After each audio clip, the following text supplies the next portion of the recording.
भद्रं नो पिवातयमनः।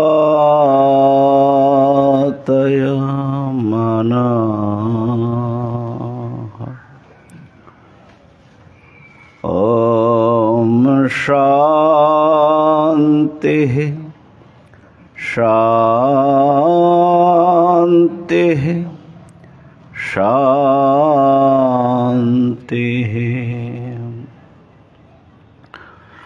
शङ्करं शङ्कराचार्यं केशवं बादरायणं सूत्रभाष्यकृतौ वन्दे भगवन्तौ पुनः पुनः। ईश्वरो गुरुरात्मेति मूर्तिभेदविभागिने व्योमवद्व्याप्तदेहाय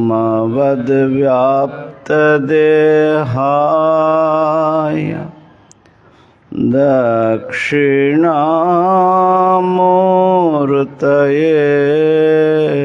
नमः। ॐ शान्तिः शान्तिः शान्तिः।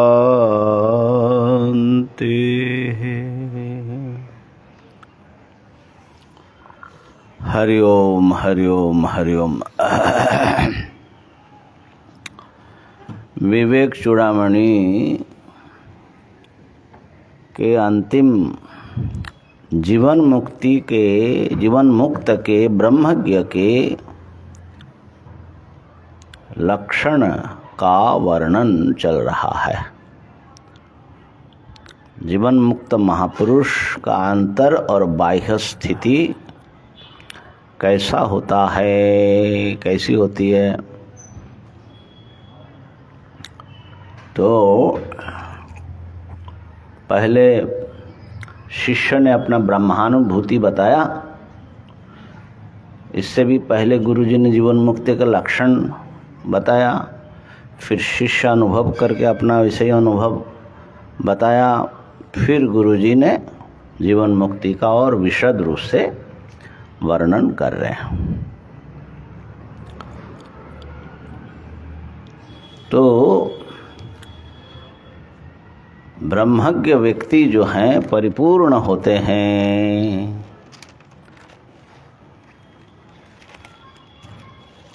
बल्कि वो समस्त लोगों के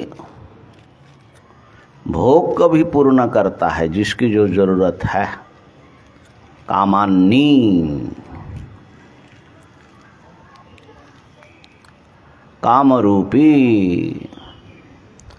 जैसा इच्छा हो वैसे ही रूप बना करके वो विचरण करते हैं।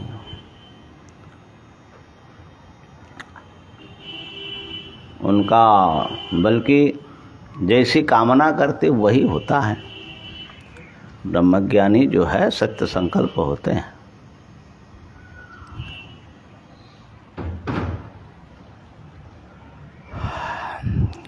और जो हैं कैसे विचरते हैं उनका एक बड़ा दिव्य चित्र यहाँ पर ये बता रहे हैं। ये बड़ा प्रसिद्ध श्लोक अब आ रहा है 543। क्वचिन्मूढ़ो विद्वान् क्वचिदपि महाराज विभवा। क्वचिन्मूढ़ो विद्वान् क्वचिदपि महाराज विभवा। क्वचिद् भ्रान्तः सौम्य क्वचिदजगराचारकलितः। क्वचिद् भ्रान्तः सौम्य क्वचिदजगराचारकलितः। क्वचित् पात्रीभूतः क्वचिदवमतः क्वाप्यविदितः क्वचित् पात्रीभूतः क्वचिदवमतः क्वाप्यविदितः चरत्येवं प्राज्ञा सतत परमानन्दसुखिता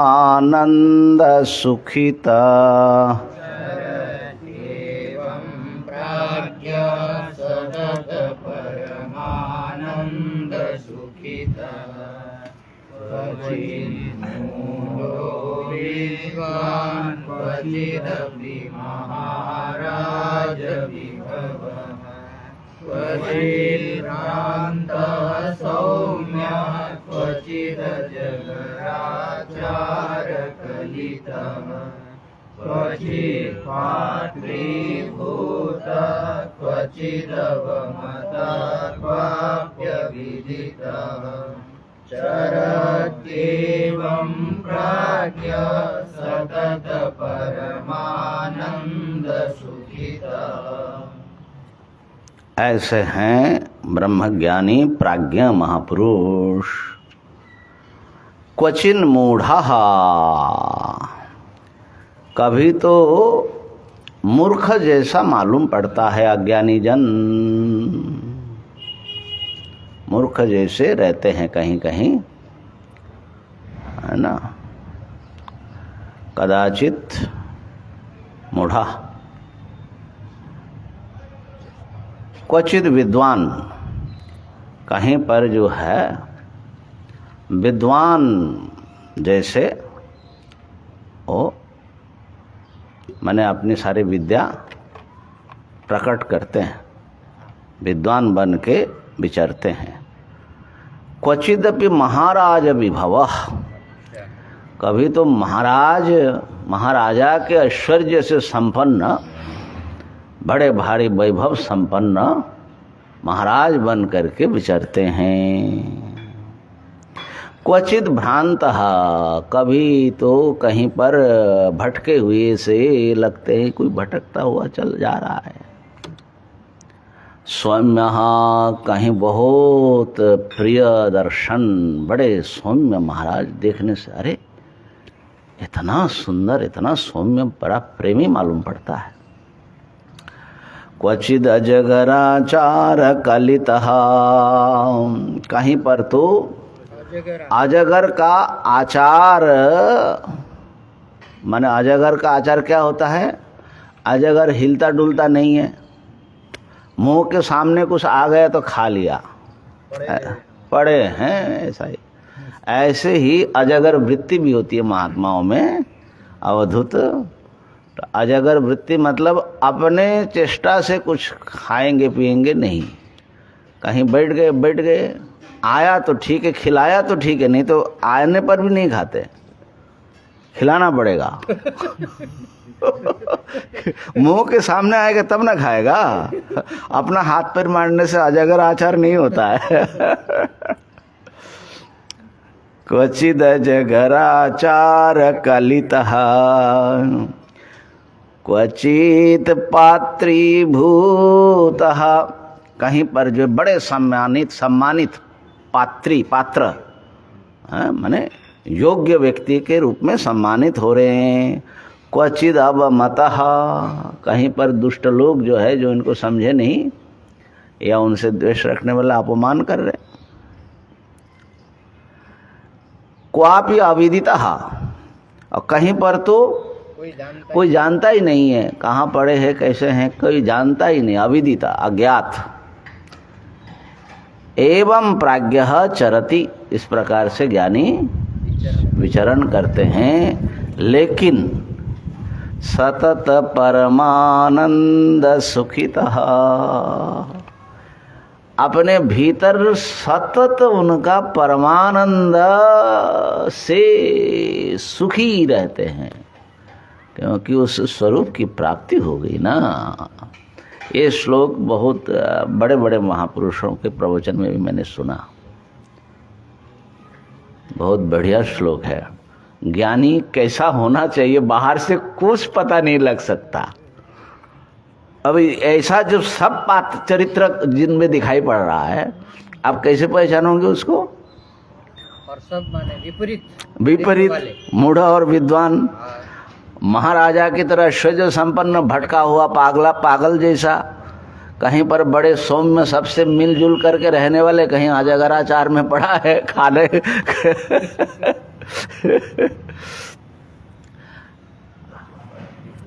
कहीं पात्रीभूत सम्मानित हो रहे, कहीं अपमानित हो रहे।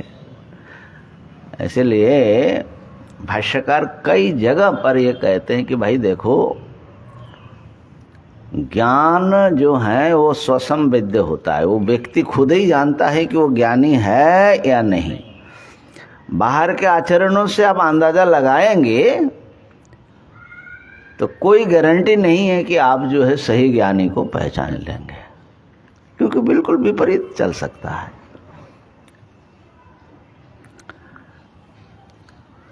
बल्कि ऐसा परशुराम जी के साथ हुआ था ना। परशुराम जी जब बहुत दुखी थे, राम जी से हार गए, ये जो त्रिपुरा रहस्य में रास्ते में चलते हुए जा रहे, अपमान की ज्वाला जो है धधक रहा है, शांति नहीं है। तो एक संवर्त, एक पागल मिला, संवर्त। अब उनके पास से गुजर रहे थे तो उनको बड़ा ठंडक ऐसा लगा, अरे ये कोई व्यक्ति विशेष है। परशुराम जी भी भाई बहुत उच्च कोटि के महापुरुष है, अवतार है। तो जा कर के उनसे पूछा कि महाराज आप कौन हैं? ऐसा लग रहा है सारी दुनिया जल रही है और सारे जंगल में आग लगा हो, सब प्राणी उद्विग्न हो, और कोई गजराज जो है हिम शीतल मानस सरोवर में अपना शरीर डुबाए बैठा हो, उनका कोई चिंता नहीं, ऐसे शीतल जल में अवगाहन करने वाले, ऐसा आपको लग रहा है देख करके? संसार का दुख तो आपका कुछ स्पर्श ही नहीं है। तो संवर्त ने उनको कुछ शब्द बताया, लेकिन उस समय उनकी बुद्धि उतनी शुद्ध नहीं थी कि उसको ग्रहण कर सके। संवर्त ने कहा मेरे से काम नहीं है तुम्हारा, तुम चले जाओ दत्तात्रेय महाराज के पास, अवधूत दत्तात्रेय जी, वहाँ तुमको, वो तुम्हारा गुरु है। अब पहुँचे। अब दत्तात्रेय महाराज का तो बड़ा विचित्र और भी ज़्यादा खतरनाक सब है। वो सिंहासन पर विराज रहे हैं और जो है सुंदर सुंदर स्त्रियां जो हैं हाव भाव विलास करके उनको शराब पिला रहे हैं। आप परशुराम जी को माने, अरे भाई क्षत्रियों को भी जिन्होंने मर्यादा में न रहने के लिए 21 बार, अब ये कहाँ भेज दिया, ये क्या है, ये तो बड़ा उटपटांग है शराब भी पीता है, क्या क्या करता है अवधूत है, उनको अवधूत माने ऐसे अवधूत कि उनको कोई मर्यादा। तो परशुराम जी का भीतर जो है क्या करे, संवर्त जी के प्रति भी श्रद्धा है कि उनको भेजा यहाँ। तो पर अवधूत दत्तात्रेय जी ने कहा कि अच्छा संवर्त ने भेजा आपको क्या? संवर्त ने भेजा है तुमको, बैठो अरे ये तो जानता है कि किसने भेजा, क्यों आया। फिर उनको जो है वो उपदेश शुरू करते हैं। माने कहने का अर्थ ये है कि ज्ञानी जो हैं, एक बात सही है कि हमारे शास्त्र में उस प्रकार के आचरणों को बहुत हाईलाइट नहीं किया, माने और उसको ज़्यादा समर्थन नहीं है, बल्कि एक प्रकार से कि ऐसा नहीं होना चाहिए। लेकिन ये भी सच्चाई है कि ज्ञानी जो है सब विधि निषेध से ऊपर होते हैं। ना बुद्धि भेदम जनयेत। हाँ, वो एक चीज़ है कि बुद्धि भेदम उत्पन्न नहीं करना चाहिए, लेकिन कभी कभी जो है ज्ञान की महिमा बताने के लिए भी शायद ये लोग कुछ ऐसा करते होंगे। जो वासना की वशीभूत तो ज्ञानी हो ही नहीं सकता है ना। हत्वा पिसैमान लोकान हंति न निबध्यते। हाँ, सारे दुनिया को मार डाले। अब भगवान तो मारते ही हैं, प्रलय करते अपने हाथ का बनाया हुआ, उनको क्यों नहीं पाप लगेगा फिर तो कहने का अर्थ यह है कि उनके भीतर सतत परमानंद नंदित रहते हैं, सुखी रहते हैं। बाहर का आचरण कोई खास मायने नहीं रखता।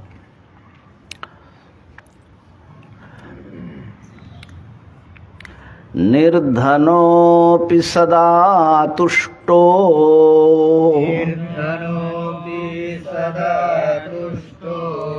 प्यसहायो महाबलः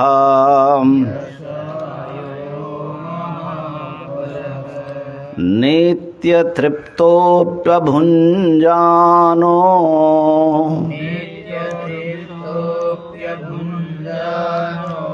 प्यसमः समदर्शनः।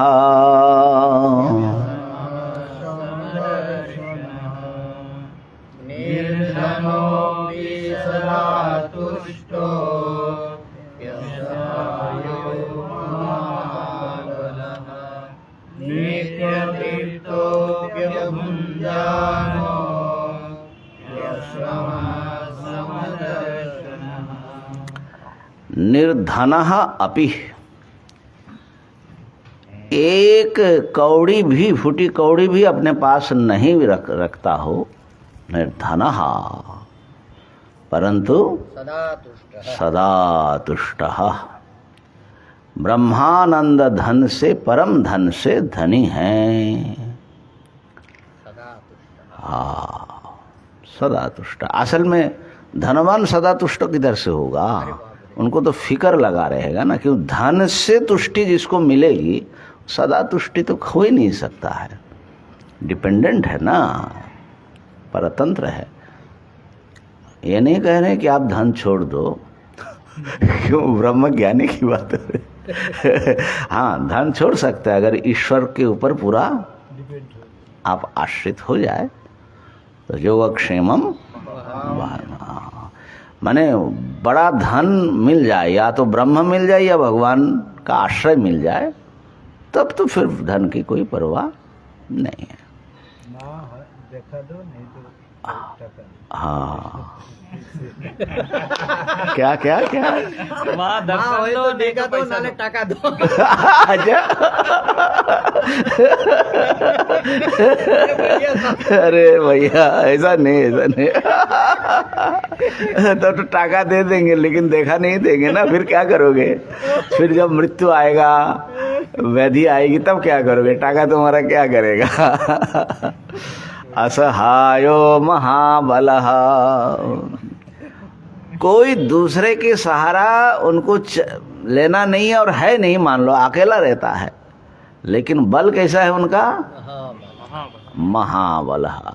मृत्यु भी सामने आ जाए साक्षात, कुछ डर नहीं, महाबलः। क्यों? ब्रह्म ज्ञान रूप ऐसा बल है ना। हाँ, नायम आत्मा बलहीनेन, और आत्मा को जिसने प्राप्त कर लिया, आत्मना विंदते वीर्यम। अरे भाई, सारा दुनिया को चैलेंज करने में सामर्थ्य रखता है, महाबलः। ये बड़ा बहुत अच्छा शब्द प्रयोग किया है यहाँ पर ना। ज्ञानी के लक्षण में प्रायः ये बात नहीं बताया जाता है ना। ज्यादातर वही आते, सुख दुख से वो डरते नहीं, प्रारब्ध को भोग लेते हैं, ऐसा ऐसा, जैसे बड़े माने सहिष्णु होकर के बड़े एडजस्ट करते हुए जैसे दिनहीन जीना पड़ता है। अरे प्रारब्ध तो भोगना ही पड़ता है, प्रारब्ध तो ज्ञान से भी बलवान होता है। माने ऐसा सब जो है ना, ये असली चित्र नहीं है ज्ञानी का भैया। असहायो महाबलः और नित्य तृप्तोप्यभुञ्जानः, भोग न करते हुए भी नित्य तृप्त रहते हैं। और असमः समदर्शनः,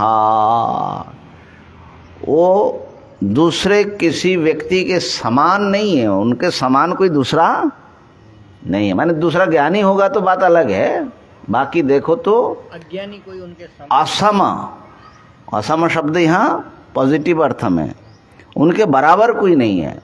जैसे ईश्वर के लिए क्या बोलते हैं, गीता जी में है ना 11वें अध्याय में, क्या है? न समो नात्पधिकश्च, क्या है? न न त्वत्समो हाँ, न तत्समोश्चाभ्यधिकश्च दृश्यते है न कुतः। अधिविक्स कुतः। हाँ हाँ, वो दृश्यते तो उपनिषद में है। हाँ, 11वें अध्याय में अर्जुन स्तुति कर रहे, आपके बराबरी कोई नहीं है, आपसे बड़ा कहाँ से आएगा, है ना। तो न त्वत्सम शब्दिक कुत स्यात् लोकत्रयेप्य प्रतिम प्रभाव। तो असमः, लेकिन वो अपने को क्या देख हैं, समदर्शन, सबको एक अपना आत्मस्वरूप मानता है। माने वो किसी को अपने से छोटा या अपने से बड़ा, सब एक आत्मस्वरूप में समदर्शन करने वाला, और बल्कि सबके साथ समान होकर के जीने वाला। लेकिन है वो कैसा, असमः मिला श्लोक, क्या मिला,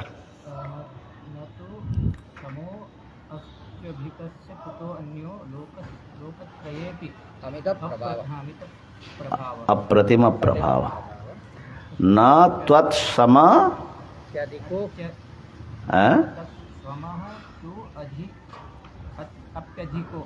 कौन सा अक्षर है, देवनागरी ना आपका अपना अक्षर है।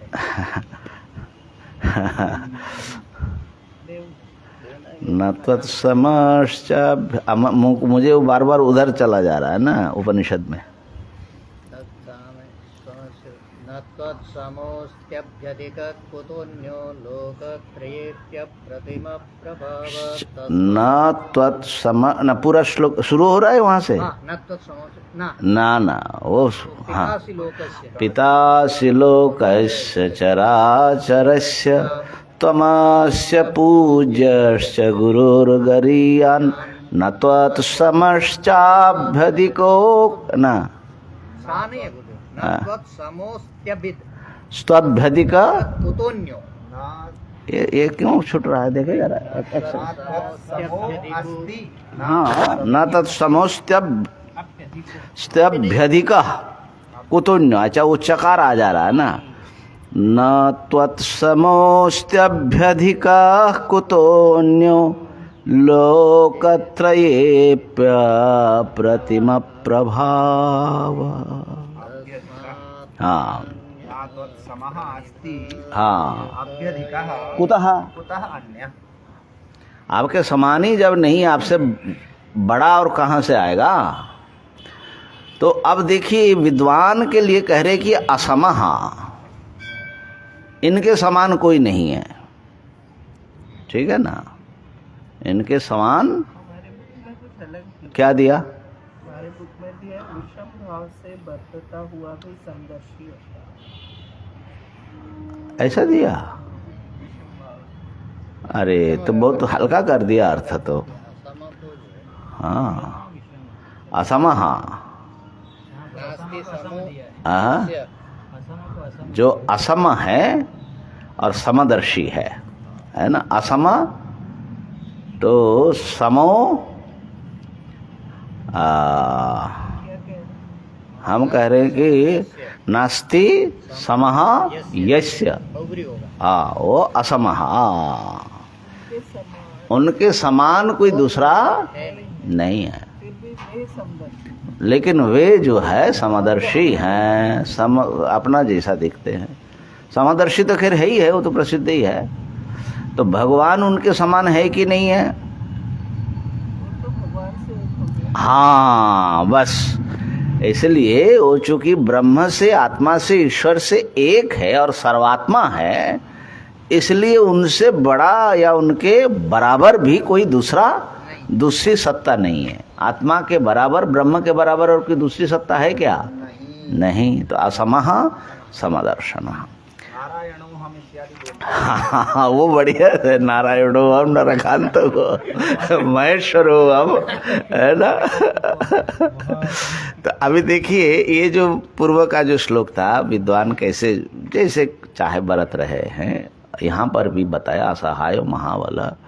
तो ऐसा लगता है कि कोई ज्ञानी जो निरंतर समाधि में डूबा हुआ है, उनकी बात हो रही है क्या? माने ये जो बार बार आता है कि ब्रह्म ज्ञानी में सदा समाधि में मग्न रहने वाला वरिष्ठ होता है, लेकिन यहाँ पर उसका बात नहीं हो रही है। हाँ ना, बार बार प्रश्न इसलिए आता है क्योंकि कल भी ये प्रश्न आया ना कि ज्ञानी और जीवन मुक्त क्या एक ही माना जाए क्या, ठीक है ना। लेकिन वो तो सदा आत्मभव्य समाहित ही है। हाँ नहीं, वो जो वो उस अर्थ में नहीं, वो बता रहे कि वो जो है उनको जो वृत्ति निरोध करके ज्ञान के बाद भी निरंतर ब्रह्माकारा वृत्ति में ही रहना चाहिए, व्यवहार का लोप हो जाना चाहिए, ऐसा एक मत है ना जो जिसकी चर्चा हमने किया। तो व्यवहार करते हुए भी समाहित है। हाँ, ये जो है उसकी बात हो रही है।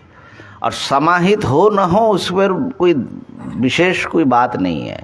ज्ञान एक बार हुआ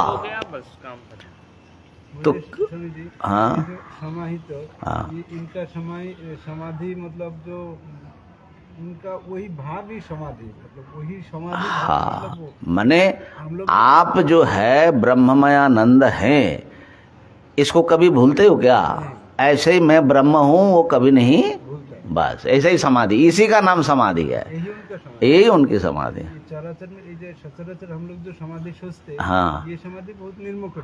ठीक बात है, वो है ठीक बात है। ओरिजिनल समाधि। तो ये बात बार बार घूम करके आ रही है और इसलिए मैं सोच रहा हूँ कि ठीक है, एक पक्ष है हमारे वेदांत में, एक मत है कि ब्रह्म ज्ञान, ब्रह्म साक्षात्कार, ऐसा साक्षात्कार जिससे अविद्या की निवृत्ति हो जाए, ठीक है ना। अविद्या निवर्तक ब्रह्म साक्षात्कार जिनको हुआ वही सच्चे अर्थ में ब्रह्म ज्ञानी है। बाकी ब्रह्म के विषय में जानकारी रखने वाला भी एक प्रकार का परोक्ष ज्ञान इत्यादि इत्यादि स्तर है, लेकिन ब्रह्म ज्ञानी असल में किसको माना जाता है? जिनको अज्ञान निवृत्त हो चुका है। और हम लोग जैसे ब्रह्मज्ञानी हैं, कुछ अज्ञान संशय आदि कम हुआ, लेकिन बहुत सारे चीज़ों के विषय में अभी ढका हुआ है। मुख्य रूप से आत्मस्वरूप अपरोक्ष ब्रह्म रूप में अपरोक्ष नहीं है, लेकिन उनका ब्रह्म रूप से अपरोक्ष है, इसलिए उनके अविद्या की निवृत्ति हो गई। हाँ, अब प्रश्न वहाँ उठा, प्रत्यक्ष अनुभव के बाद भी क्या उस बार बार उस अनुभव को दोहराना और उसी में डूबे रहना ये ज्ञानी के लिए ये कोई कर्तव्य है? जैसा कि जीवन मुक्ति विवेक ग्रंथ में कहा गया कि जीवन मुक्ति फिर नहीं मिलेगी अगर ब्रह्मज्ञानी व्यवहार में उतर जाएंगे तो ब्रह्म को भूल जाएंगे। तो ब्रह्म उनको विदेह मुक्ति तो हो गई उनके हिसाब से, माने अज्ञान नष्ट हो गया, इसलिए आगे उनको और कोई जन्म नहीं होगा। इस अर्थ में वो विदेह मुक्त बोल रहे हैं, लेकिन माने भावी देह का अभाव, ये विदेह मुक्ति उन्होंने असल में उन्होंने एक अपनी अलग परिभाषा दे करके कहा। उस परिभाषा के हिसाब से वो ठीक है, लेकिन हम लोग ये दोनों में घालमेल कर दे रहे हैं, ये समस्या है। तो व्यवहार में जो लगे हुए हैं ज्ञानी, उनके हिसाब से उनको जीवन मुक्त होने का जो आनंद है वो नहीं मिलेगा। इसलिए व्यवहार को विरल करते हुए समाधि का अभ्यास करे। ये ब्रह्मविद है, चतुर्थ भूमि में है, वो ब्रह्मविद वर हो, उससे भी आगे ब्रह्मविद वरियान हो और ब्रह्मविद वरिष्ठ जो सदा समाहित रहते हैं। ये एक क्रम है। लेकिन भगवान भाष्यकार और मुख्य जो अपने वेदांत का सिद्धांत है, वो ज्ञान के बाद फिर कोई किसी प्रकार कोई कर्तव्य शेष नहीं रहता है, जैसे रहे, ठीक है ना। और वो किसी से कोई कम नहीं माना जाता।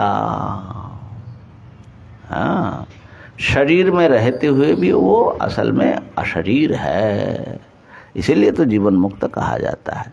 तो ये बात आगे भी कहने वाले, उसमें मैं थोड़ा सा ब्रह्मसूत्र भाष्य से कुछ पंक्तियां आपको सुनाना चाहूँगा, जिससे इस विषय पर जो है आपको माने दृढ़ता आ जाए।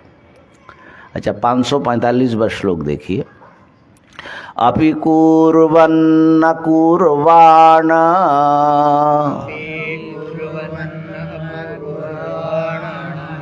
चा भोक्ता फलभोग्यपि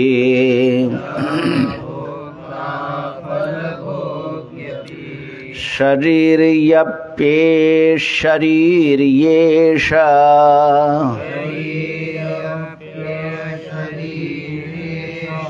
माने शरीरी अपि अशरीरी ऐसा परिच्छिन्नोऽपि सर्वगः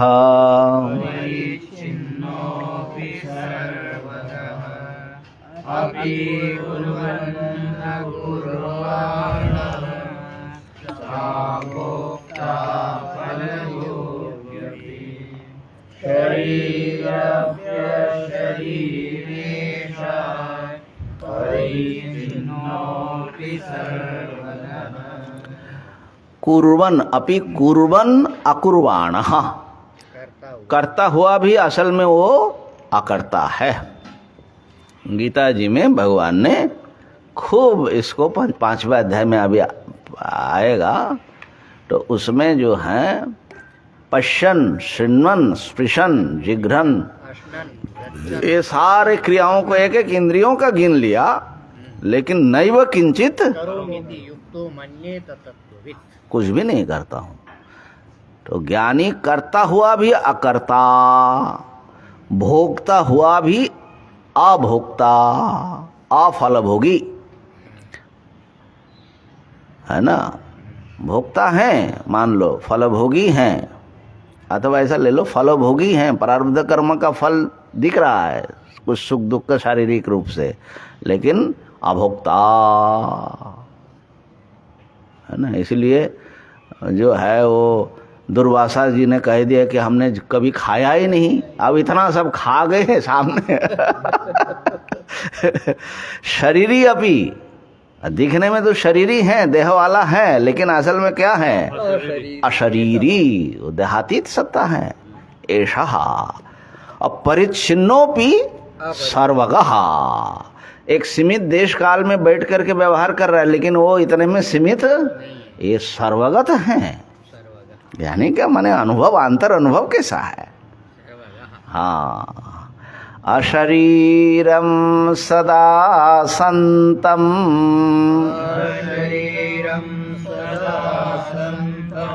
इमं ब्रह्मविदं क्वचित् प्रिया प्रियेण स्पृशतः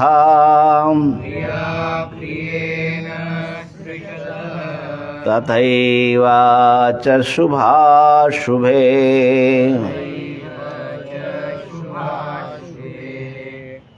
शरीरं सदा संतं इमं ब्रह्मविदं क्वचित् प्रिया प्रियेण स्पृशतः तथैव च शुभाशुभे। अशरीरम सदा संतम इमं ब्रह्मविदम, ये ब्रह्मवेत्ता सर्वदा शरीर रहित होते हैं। समझे? ब्रह्मवेत्ता को हम लोग शरीरधारी मानते हैं, लेकिन ये सदा, सदा शब्द पर ध्यान देना। हाँ, सदा अशरीर, हाँ सदा। ज्ञानोत्तर काल में खाली सदा नहीं है, जब ज्ञान होता है तो त्रैकालिक शरीर का निषेध। पहले भी मेरा शरीर कभी था ही नहीं ना, सदा ही है वो, निर्बाध सदा। है ना, अशरीर का अनुभव करते हैं। ये श्रुति का अनुवाद कर रहे ना, अशरीरम वावसंतम प्रिया प्रिये न स्पृशतः। तो अशरीरम सदा संतम इमं ब्रह्मविदम क्वचित, कभी भी प्रिया प्रिय न स्पृशतः, न सुख न दुख उनको स्पर्श करता है। तथैव च शुभाशुभे, शुभ कर्म पाप पुण्य कर्म और न अशुभ पाप कर्म उनको स्पर्श करता है। ये छांदोग्य में है, प्रसिद्ध श्रुति है, अशरीरम वावसंतम प्रिया प्रिय न स्पृशतः न वै सशरीरस्य सतः प्रिया प्रियोर अपहतिरस्ति। जब तक तुम शरीर वाले हो तो तुम सुख और दुख से मुक्त हो जाओ प्रिय अप्रिय से, ऐसा कभी संभव नहीं है। चाहे ब्रह्मा जी का भी शरीर प्राप्त हो जाए, सुख दुख उनके हिसाब से रहेगा। लेकिन जिनको ज्ञान हो गया वो कैसा है, शरीर है लेकिन नहीं है, अशरीर है। उनको कभी भी न शुभाशुभ पाप पुण्य कर्म स्पर्श करता है, न उसका फल सुख दुख स्पर्श करता है। कर्ता भोक्तापना चला। हाँ हाँ हाँ, ये मुख्य चीज है, उस पर आएंगे अभी। स्थूलादि संबंधवतोभिमानिनाम्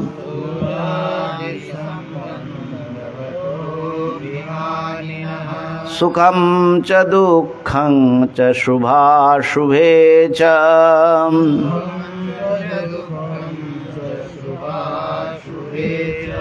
विध्वस्तबन्धस्य सदात्मनो मुनेः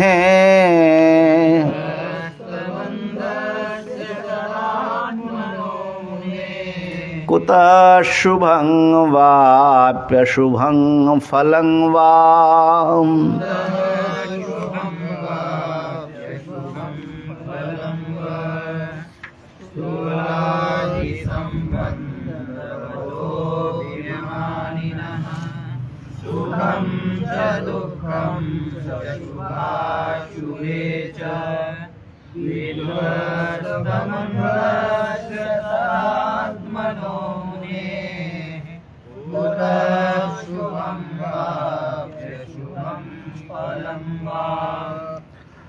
स्थूल देह और सूक्ष्म देह आदि के साथ जिसको माने देह इंद्रिय अंतःकरण के साथ जिसका संबंध है, और अभिमानी न जो अभिमान कर रहा है कि मैं या मेरा है ये, ऐसे अभिमानी को सुख दुख और पुण्य पाप ये होता है।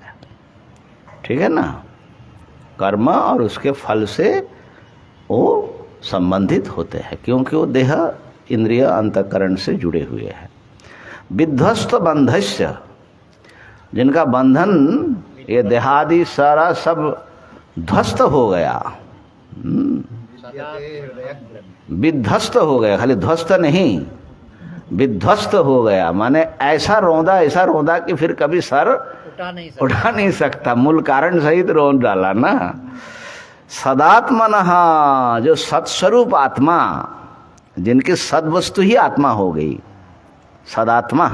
हम लोगों का क्या है, देहादि ही आत्मा है, असदात्मा है वो सदात्मा है।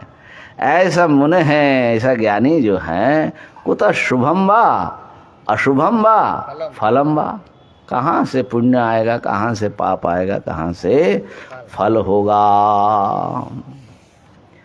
तो ज्ञानी जो है, ज्ञान से ही जीवन मुक्त हो जाते हैं, ज्ञान होना ही मुक्ति है। ये बात कल भी कहा, लेकिन बात कुछ घूम घूम करके ऐसा आ जाता है, इसलिए मैंने सोचा कि थोड़ा सा भगवान भाष्यकार की पंक्ति जो है हम आपको याद करा दें।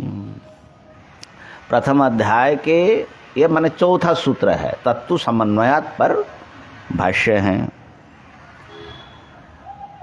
तो वहाँ पर ये विचार पूर्व पक्ष ने उठाया कि खाली ज्ञान मात्र से नहीं होगा, ज्ञान के बाद तत्वमसि आदि वाक्य से आपने ज्ञान हो गया, लेकिन उस ज्ञान से मुक्ति किसी को नहीं होगी। उस ज्ञान की आवृत्ति उनको निरंतर करनी पड़ेगी, और मैं ब्रह्म हूँ ऐसा सोचते हुए उनका शरीर छोड़ना पड़ेगा, तभी जाकर के मुक्ति होगी। समझे? जीवन मुक्ति को, जीवन मुक्ति का तो प्रश्न ही नहीं है। और ज्ञान से खाली मुक्ति नहीं है, ज्ञानावृत्ति तो उसी को उपासना का एक रूप। ठीक है, कहा कि इसलिए ऐसा हम कह रहे हैं कि कितने लोग हम देखते हैं कि वेदांत पढ़ लिया, जानते हैं कि मैं ब्रह्म हूँ, लेकिन उनका तो दुख का नाश तो हुआ नहीं ज्ञान मात्र से, प्रसिद्ध है। अब बात तो सही है, ब्रह्म अहम ब्रह्म बोलने वाला भूख लगे तो सारा ब्रह्म भूल जाते हैं क्या करे, बात तो सही है। तो इसलिए कहा ऐसा तो कहीं देखा नहीं गया महाराज जो आप बताते हो कि अवगत श्रुत ब्रह्मणो अपि यथा पूर्वम संसारित्व दर्शनात्, जिन्होंने अच्छी तरह ब्रह्म ही आत्मा है ऐसा सुन लिया है, ज्ञान हुआ है, लेकिन वो जैसे सुनने से पहले जैसे सुखी दुखी आदि होता था ऐसा ही संसार दिखाई पड़ रहा है ना। तो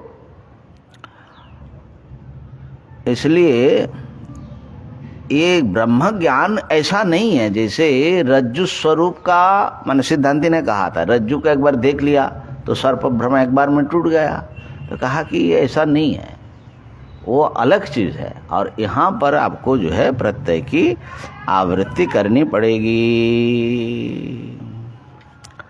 तो इस पर बड़े सुंदर से अत्रोच्यते करके भाष्यकार ने बताया कि नावगत ब्रह्मात्म भावस्य यथा पूर्वम संसारित्वम शक्यम दर्शयितुम वेद प्रमाण जनित ब्रह्मात्म भाव विरोधात्। देखिए, जिसने ब्रह्म को आत्मा रूप से जान लिया उसको कोई भी वो पहले जैसा वो सुखी दुखी हो रहा है, संसारी प्राणी बना हुआ है, ऐसा कोई भी दिखा नहीं सकता। क्यों? कहा कि वेद माने वेदांत यहाँ पर उस प्रमाण से जन्य है उनका ब्रह्मात्म भाव, मैं ब्रह्म हूँ।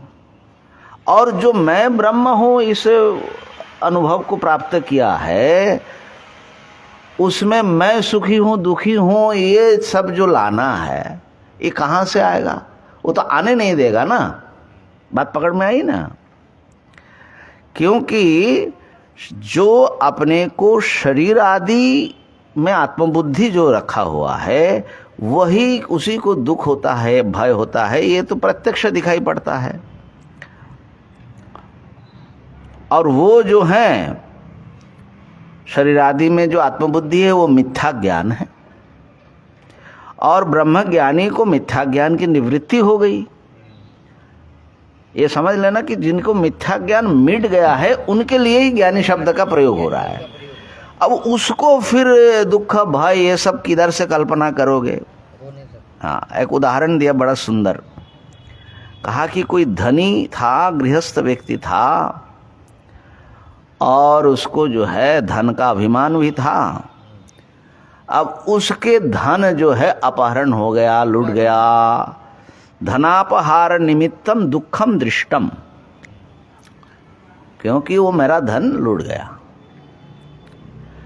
लेकिन वही व्यक्ति प्रव्रजितस्य वो संन्यास ले लिया, धन लूटने से पहले संन्यास ले लिया, धनाभिमान से रहित हो गया। माने संन्यास का मतलब ये नहीं कि कोई क्रियाकलाप करा लिया, असली संन्यास माने मेरा कुछ भी नहीं है।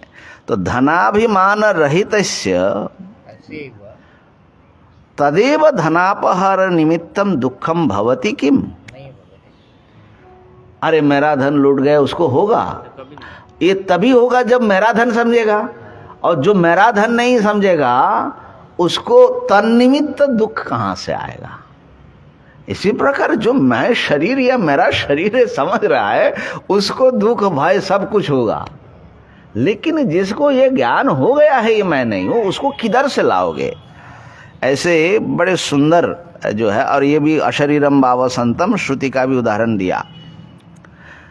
पूर्व पक्षी कहते महाराज वो तो शरीरे पतिते अशरीरत्वम स्यात्, अच्छा, शरीर जब गिर जाएगा तब वो अशरीर होगा। श्रुति बता रही है न जीवत इति चेत, जीते जी कैसे अशरीर हो जाएगा। शरीर में तो फंसा है।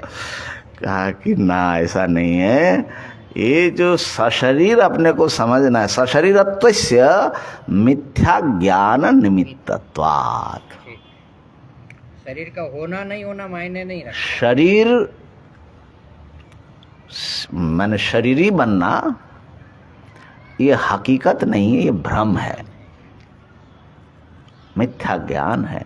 जैसे स्वप्न में आप किसी शरीर में आत्मबुद्धि करते हैं, उससे सुखी दुखी होते हैं, जाग गए तो मिट जाती है। ऐसे ही ये जो है मिथ्या ज्ञान से अलावा यहाँ पर बड़े सुंदर ढंग से दिखाया कि देह मेरा है या मैं हूँ, इस प्रकार के मिथ्या ज्ञान से अतिरिक्त, भ्रम से अतिरिक्त आत्मा के साथ शरीर का कोई भी संबंध कोई नहीं दिखा सकता। समझे? तो तस्मात् माने मैं थोड़ा आगे चला जा रहा हूँ, मिथ्या प्रत्यय निमित्तत्वात् सशरीरत्वस्य, इसलिए सशरीर होना, मिथ्या प्रत्यय ही उसमें निमित्त है, भ्रांति। इसलिए सिद्धं जीवतोपि विदुषः अशरीरत्वम, इसलिए जीवन मुक्ति संभव है वेदांत में। जो विद्वान हैं, जीते जी माने शरीर जी रहा है, फिर भी वो अशरीर हो सकता है। क्यों? क्योंकि सशरीर होना खाली भ्रम ही था, इसलिए ज्ञान से भ्रम टूटने से वो जीते जी वो अशरीर हो सकता है। ये जो जीवन मुक्ति संभव है केवल मात्र वेदांत मत में, अद्वैत वेदांत मत में। मुक्ति तो बहुत लोग मानते हैं, लेकिन जीवन मुक्ति जो है दूसरे किसी दर्शन में संभव नहीं है। क्यों? क्योंकि वो शरीर के साथ आत्मा का कोई सत्य संबंध मानता है, खाली भ्रम नहीं। वो बंधन का कारण अज्ञान से अतिरिक्त और चीजों को मानता है। यहां तक कि सांख्य योग भी प्रकृति के साथ संबंध, ठीक है ना। हाँ, ज्ञान होने से वो संबंध विच्छेद होगा, लेकिन जब तक शरीर है तब तक संबंध रहेगा। इसलिए उनके वहां भी ठीक ठीक जीवन मुक्ति नहीं, लेकिन इतना जरूर है कि उनके यहाँ भी जिसको ज्ञान होता है वो एक प्रकार से जीवन मुक्त जैसा हो जाता है। वो बात ठीक है, लेकिन अपने यहाँ तो महाराज ये भाष्यकार का ये वचन देख लो, मिथ्या प्रत्यय निमित्तत्वात् सशरीरत्वस्य, सशरीर होना ये भ्रम मात्र ही इसमें निमित्त हैं। इसलिए सिद्धं जीवतोपि, जीते जी भी विदुषः, ज्ञानी के लिए अशरीर होना। प्रमाण दे रहे, तथा च ब्रह्मविद विषया श्रुति ही, ब्रह्मवेत्ता को बताने वाली कि उनका स्वरूप कैसा, माने लक्षण कैसा है। तद जथा अहिर निर्लयनी, तद जथा अहि निर्लयनी वाल्मीकि मृता प्रत्यस्ता। अभी अगले श्लोक में आप लोग माने 550 में यही बात आएगी। मृता प्रत्यस्ता शयीत एवमेव इदम शरीरम शेते, अहि निर्लयनी की बात 550वें श्लोक में खुद करेंगे। अथायम अशरीरो अमृतः प्राणो ब्रह्मैव तेज एव इति। श्रुति कह रही कि ब्रह्म ज्ञानी का शरीर के साथ कैसा संबंध है। जैसे अहि माने सांप, उसका जो निर्लयन होता है माने त्वचा होती है, वो वाल्मीकि में माने वो जो दीमक का वो होता है ना, वहाँ पर वो लोग सुनते हैं कि वो दीमक के उस ढेर से वो रगड़ रगड़ करके उसको छुड़ाते हैं। तो वहाँ पर जो मृता प्रत्यस्ता माने वो उसने फेंक दिया, प्रत्यस्ता निक्षिप्ता, और मृता माने उसमें सांप जो है अपना अभिमान नहीं करता, ये मृत होना। जैसे सांप का ये त्वचा है, एवमेव इदम शरीरम, ज्ञानी का जो जिंदा शरीर है, शेते ऐसा पड़ा हुआ है वाल्मीकि में महाराज संसार के उसमें क्या माने भाषा देखी श्रुति की भी। अब बोले फिर ज्ञानी का क्या स्थिति है, बोला अथा अयम अशरीर, इसलिए वो असरी ज्ञानी तो इसीलिए अशरीर है और अमृतः, मृत्यु से अतिक्रमण हो चुका है। अब प्राण सबका प्राण बना हुआ है, ब्रह्मैव, ब्रह्म ही है, और तेजैव माने ज्योति स्वरूप है। इसी प्रकार एक श्रुति और है, सचक्षुर अचक्षुरिव, आंख तो है दिखाई पड़ता है लेकिन असल में अचक्षु है। सकर्णो आकर्णैव, सवाग लेकिन अवाग इव, समना लेकिन अमना इव, सप्राण अप्राण इव। अब क्या बताओगे? लेता हुआ दूसरा प्राण हाँ, जीवित है लेकिन जीवित नहीं है। हाँ, जो जीवित है वो मरेगा भी, लेकिन ये जीवन मृत्यु से। अच्छा, स्मृति रपी, ये खाली श्रुतियों की, इसमें तो सैकड़ों श्रुतियां हैं। स्मृति रपी माने गीता जी की बात कर रहे हैं। स्थित प्रज्ञस्य का भाषा इत्याद्या स्थित प्रज्ञ लक्षणानि आचक्षाणा विदुषः सर्व प्रवृत्ति असंबंधं दर्शयति। हाँ, वहाँ पर स्थित प्रज्ञ लक्षण बोलते हुए स्मृति भी क्या बोलती है कि ज्ञानी के साथ में किसी भी प्रवृत्ति का कोई संबंध नहीं है। तस्मात्, इसलिए इन हेतुओं से नावगत ब्रह्मात्म भावस्य, जिसने ब्रह्मात्म भाव अवगत कर लिया माने ज्ञानी, न जथा पूर्वम संसारित्वम, अज्ञान दशा में जैसा संसारी था वो अभी भी संसारी होगा ऐसा नहीं है।